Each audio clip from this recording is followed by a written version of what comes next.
You mean the ghost of John Barnett? I didn't know you believed in ghosts, Scully. We're talking about episode number 16, Young at Heart.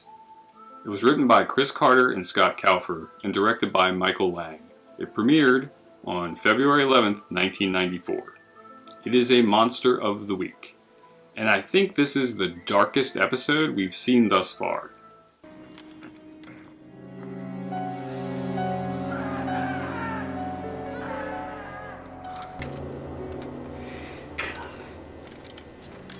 What are you doing to Barnett? Going back to your ward. There's nothing you can do for your friend now.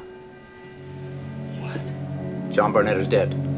This does not look like something that you want to accidentally walk in on, right? Reggie. Oh, I hate it when you do that. This is Special Agent Scully, Reggie Purdue. How are you? Okay, to be completely fair, he really does look like Reggie Jackson. And he's Mulder's oldest friend in the Bureau.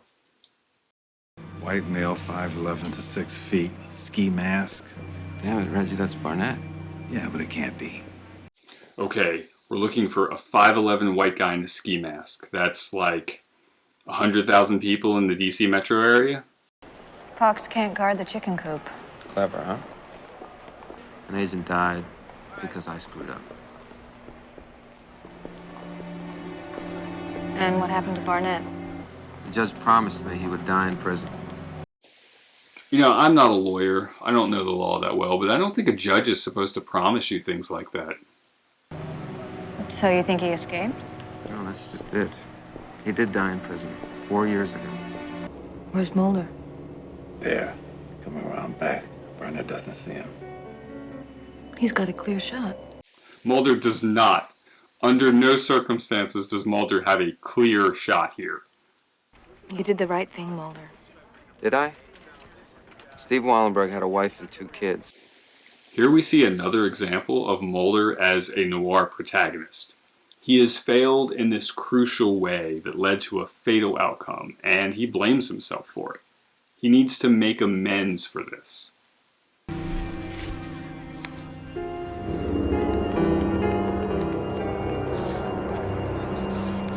You know, all this talk around here about spooky Mulder, I never used to pay it much mind. I figured it was just talk about how paranoid you were and all.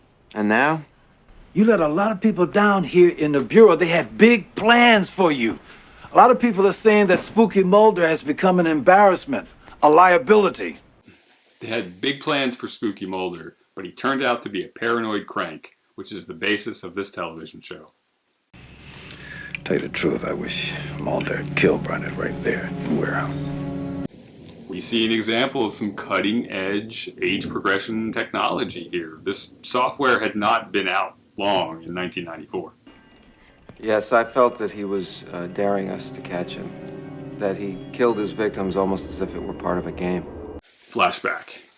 This is Canadian actor David Peterson. He passed away in 2018, but just in this short scene, he presents an incredibly terrifying, creepy villain. A true nemesis for Mulder here.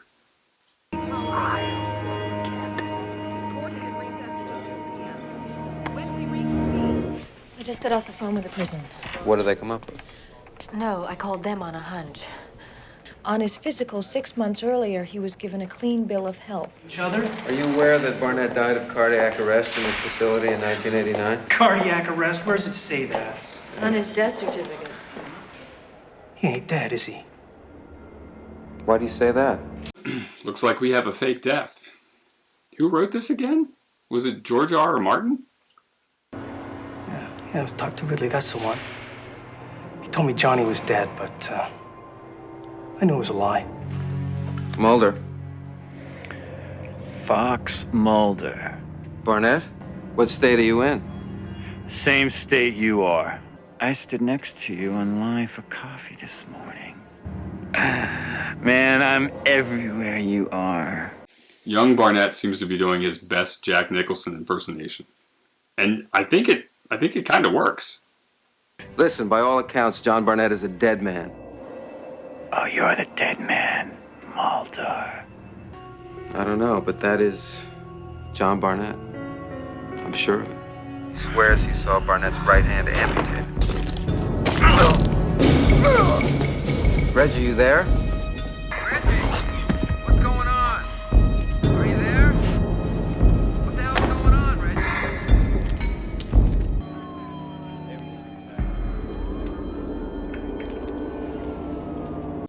This is definitely the darkest episode we've seen this season. According to the AMA, Dr. Ridley, who signed Barnett's death certificate, hasn't officially been a doctor since 1979. He was conducting experiments on young children afflicted with a disease called progeria. Is that Dr. Ridley? Yes, in 1974. Joe Ridley thought that he could take their accelerated aging and slow it down. When they refused to allow the human trials, he became enraged. Do you know what they called Joe Ridley behind his back? What? Dr. Mengele. He went ahead with the human trials, secretly. You don't just reverse aging. Ridley's found a way. Listen to what you're saying. He wanted human research subjects, right? Prisoners. Prisoners like John Barnett. Maybe we're not looking for a man in his late 40s after all. Maybe John Barnett has found the perfect disguise. Youth. There is no evidence whatsoever that Ridley's work yielded any results.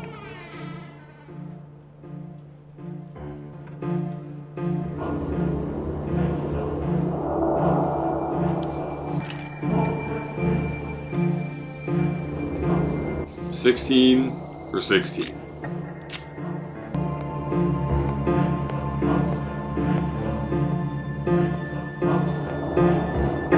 Who is it? Dr. Joe Ridley. Dr. Joe Ridley is played by yet another Canadian actor, Robin Mosley, who will go on to play different doctors in Season 2 and Season 4 of The X-Files. I originally continued my research in Mexico, but for the last 3 years I spent my time in Central America. What about Barnett? John Barnett is the only patient left, the only one who survived the experiments. By using the genetic components of progeria, I was able to reverse the aging process in much the same way the disease expedited it. Barnett's not dying? Only his eyes, which for some reason do not respond to the gene therapy for generating a new hand if we were to have ours cut off. What kind of hand did you grow? By taking samples of what we call cell morphogens from an amputated salamander arm. Unbelievable. When the AMA censured me, certain sponsors came out of the woodwork. One of them was the U.S. government. You might be more surprised to learn just how high up the ladder this dirty little secret goes. Barnett stole all of Ridley's research. Yes, Ridley Well, was... what Ridley doesn't know is that our government is bargaining with Barnett to buy it from him. What does he want? A lot of money, immunity, safe haven. Will he get it? You're aware that this freak of science you're negotiating with is a murderer. The information he has could change the course of mankind. What's that? It's my private answering machine, or at least it used to be. What do you mean? John Barnett's left index oblique is on the underside of this unit. I'm meeting a friend before her cello recital. Where's that? We know that if he shows, he'll be keying on Scully, so wherever she is, she should not leave your sight. It's the first time I've ever played the target. Let's make sure it's not the last time. Don't worry, Scully. I'm sure Mulder's going to act faster this time around.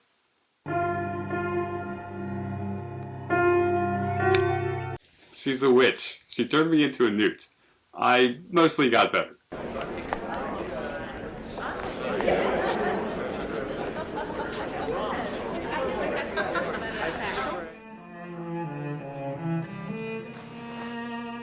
Couldn't he find a bigger handgun?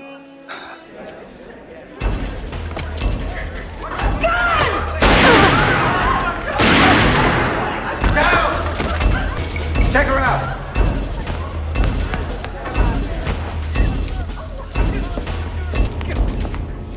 Don't even think about it. Go ahead, man. Shoot Mulder. What are you afraid of, huh? No, man, you need me alive, don't you? Because I'm the only one who knows where the research is. So I can shoot her!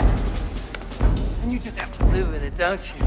If we take anything away from this episode, it's that being friends with Mulder or Scully is incredibly dangerous and often fatal. Just like old times, huh? Huh?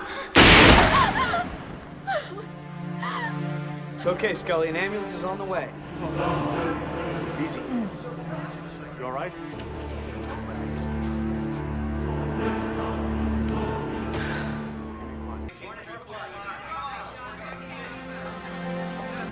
Now, they flew in 3 specialists to try to save his life. That guy in the ugly suit there is probably CIA.